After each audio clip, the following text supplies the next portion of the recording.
हाँ रोक लो भाई चाल बगे दिलो आगे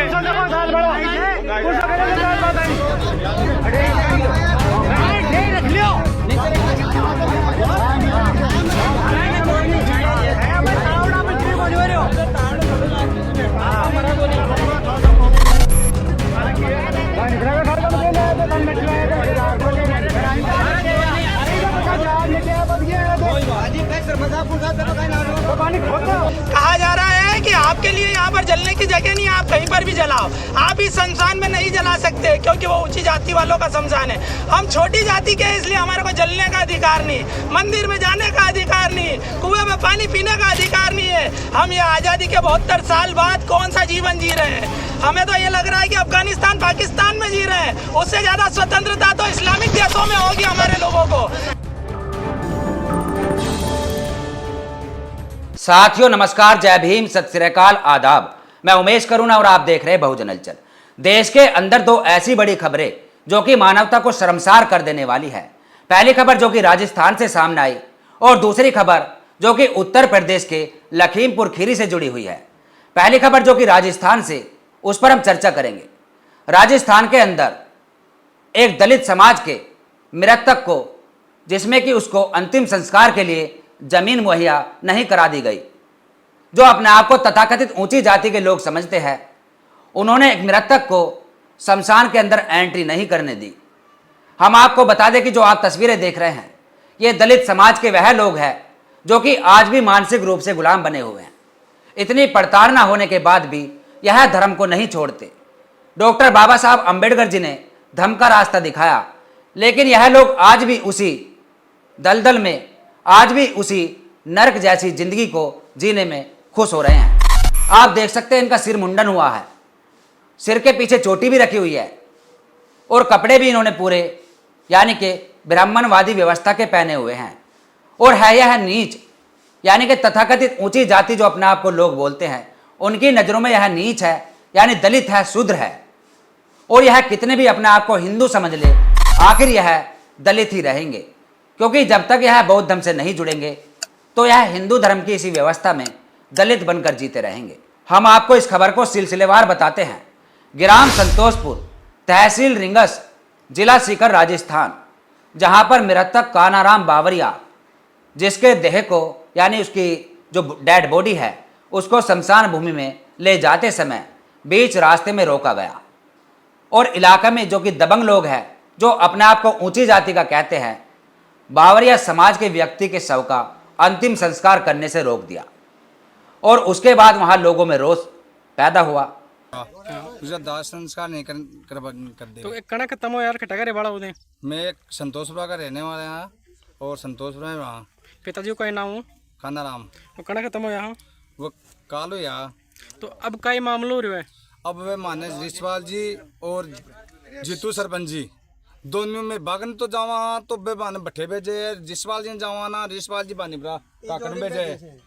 तो कई चीज के लिए भेज रहे था ने वे? कई चीज के लिए भेज रहे भाई? दाद मागा पिताजी को दाग संस्कार करने के लिए। भाई ताऊ के मतलब है तो संतोषपुरा करे बड़ा ना, तो संतोषपुरा में करवा दे रहे हो। हाँ। अब थाने बानीपुरा में दिया टे करवाई खातिर। अबे बानीपुरा भी ऑब्जेक्शन कर रहे हैं। माने संतोषपुरा में चाहिए माने। भाई तो संतोषपुरा कितना साल से रह रहे हो? मानो होगा 30-40 साल। तो कोई प्रूफ है कि संतोषपुरा को?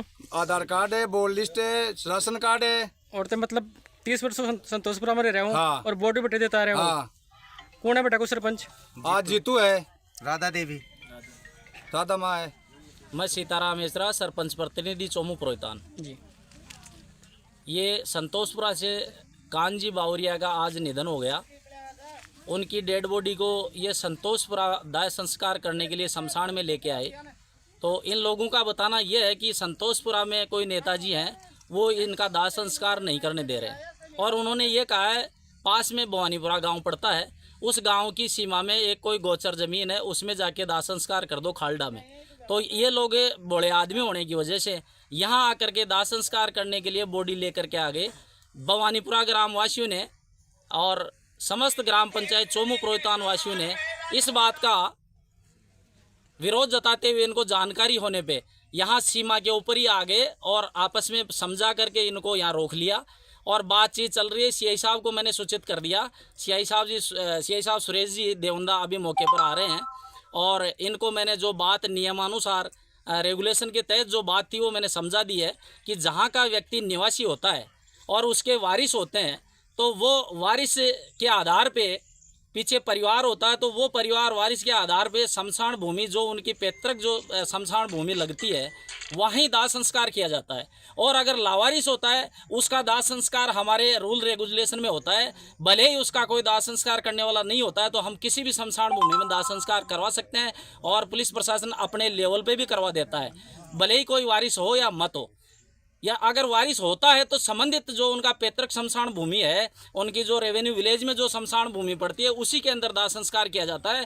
इन लोगों को सुबह से गुमराह किया जा रहा है, गरीब लोग परेशान हो रहे हैं और ये दाह संस्कार करने के लिए दर दर भटक रहे हैं। अब हमारे को भी दो बात करने का इनको नाजायज़ ही अवसर मिला, बाकी हमारे से इनका कोई लेना देना नहीं था। हमारे यहाँ भी बावरिया जाति के लोग रहते हैं, वो भी दाह संस्कार में शामिल हैं, पर उनका भी यही कहना है कि सितोपरा के अंदर दाह संस्कार करने नहीं दे रहे हैं, इसलिए यहाँ ये बॉडी को लेकर के आ रहे हैं, जबकि यहाँ ग्रामवासियों का विरोध है और विरोध के चलते हम इस प्रकार से दाह संस्कार यहाँ करवाना उचित नहीं रहेगा। क्योंकि वारिस इनके मौजूद हैं, इनका अधिकार भी संतोषपुरा में दाह संस्कार करने का पड़ता है और ये चाहते भी दाह संस्कार सितोपरा में ही करना चाहते हैं, पर इनको करने नहीं दिया जाता। कौन सी आजादी की बात कर रहे हो आप और हम? एक दिन आपकी अंतिम यात्रा होगी, क्यों आप लोग अपनी मानवता को मार रहे हो? ऐसा लिख रहे हैं लोग सोशल मीडिया पर। राजस्थान की भजनलाल शर्मा की सरकार व सीएमओ राजस्थान पुलिस तुरंत कानूनी कार्रवाई कर इन गरीब परिवार को राहत प्रदान करे और आरोपियों पर कड़ी से कड़ी कार्रवाई कर उनको जेल की सलाखों के पीछे भेजे। यह लोग सोशल मीडिया पर ट्रेंड चला रहे हैं कि जेल की सलाखों में डाले और बॉडी का अंतिम संस्कार ठीक प्रकार से कराए। सोशल मीडिया पर अक्सर लोग जो मनुवादी मानसिकता से ग्रसित है, जो कि दलित व मुस्लिमों में आपसी भाईचारा बिगाड़ने का षड्यंत्र रचते हैं, जो लोग कहते हैं कि भीम और मीम का नारा लगाने वाले और आज़ादी के समय का इतिहास जोड़कर दलित समाज को बरगलाने की कोशिश करते हैं, वह लोग अक्सर रोज ऐसी वीडियो सोशल मीडिया पर वायरल करते हैं और कहते हैं कि डॉक्टर बाबा साहब अम्बेडकर व मुस्लिमों का जो गठजोड़ है उसको इतिहास से लेकर समाज को बरगलाने का काम करते हैं। उन लोगों को यहाँ समझ में आ जाना चाहिए कि आपके ही धर्म में, तथाकथित हिंदू धर्म के अंदर जो बुराइयां हैं, सबसे पहले आपको उन बुराइयों पर नज़र डालनी चाहिए, उन बुराइयों को समाप्त करने की बात करनी चाहिए। और जो मुस्लिम व दलितों की गठजोड़ की बात करते हैं, उन लोगों को अपने आकाओं से, यानी कि तथाकथित हिंदू धर्म के अंदर जो बीजेपी में मंत्री व बीजेपी के जो शीर्ष नेता है, जिनकी बेटियां मुस्लिमों के घर में पाई जाती है, जिसमें कि मुरली मोहन जोशी, रामलाल तोगड़िया, यहाँ तक कि मोदी के जैसे व मोहन भागवत जैसे जो बड़े शीर्ष नेता है, उनकी बेटी, उनकी भतीजी जो कि मुस्लिमों के घर में पाई जाती है, सबसे पहले वहाँ पर अपने गिरवान में झाँक कर देखे, तब वह मुस्लिम धर्म के ऊपर सवाल खड़ा करे। सबसे पहले उनको हिंदू धर्म के अंदर जो इस प्रकार की बुराई है, जो कि अब से पहले भी कई बार समय समय पर देखी गई, जिसमें कि पिछले दिनों मध्य प्रदेश के अंदर परमार जाति के लोगों के साथ भी इसी प्रकार का सलूक किया गया था। देपालपुर तहसील जो कि इंदौर जिले में आती है और इंदौर जिला जो हिंदुस्तान में 4 बार प्रथम आ चुका है स्वच्छता के लिए। आज आज़ादी के 72 साल बाद भी हमारे बुजुर्गों को जलने नहीं दिया जा रहा है, हमारी दलित महिला को जलने नहीं दिया जा रहा है, केवल इसलिए कि हम छोटी जाति के हैं। जब दंगे होते हैं तो हमको बोलते हैं गर्व से कहो हम हिंदू हैं, और हमारे लोग लड़ने जाते हैं। रामकृष्ण बुद्ध महावीर भगवान शिव को मानने वाले हमारे लोग हैं। हम ये आज़ादी के 72 साल बाद कौन सा जीवन जी रहे हैं? हमें तो ये लग रहा है कि अफगानिस्तान पाकिस्तान में जी रहे हैं। उससे ज़्यादा स्वतंत्रता तो इस्लामिक देशों में होगी हमारे लोगों को। आज कहते हुए बहुत दुखित मन है। आज मेरा पूरा समाज दुखित हो रहा है, आज मेरा पूरा कुटुंब, मेरा समाज, मेरा वर्ग दुखित हो रहा है कि आज हमारी दलित महिला को जलने नहीं दिया जा रहा। और जब तक महिला को जलने नहीं देंगे, हमारे शव को जलने नहीं देंगे, मैं अनिश्चितकालीन धरने पे यहाँ पर शव को लेके बैठा हूँ। परमार जाति की जो डेड बॉडी थी उसको भी अंतिम संस्कार में दाह संस्कार करने से रोका गया था। सबसे पहले इन बुराइयों पर ध्यान देना चाहिए और तब जाकर मुस्लिमों को कोसना चाहिए। इस खबर पर आपका क्या कहना है? कमेंट्स में अपनी राय जरूर दे और देखते रहिए बहुजन हलचल। फिर मिलेंगे एक ऐसी खबर के साथ। जय भीम, जय भारत, जय संविधान, जय विज्ञान। धन्यवाद।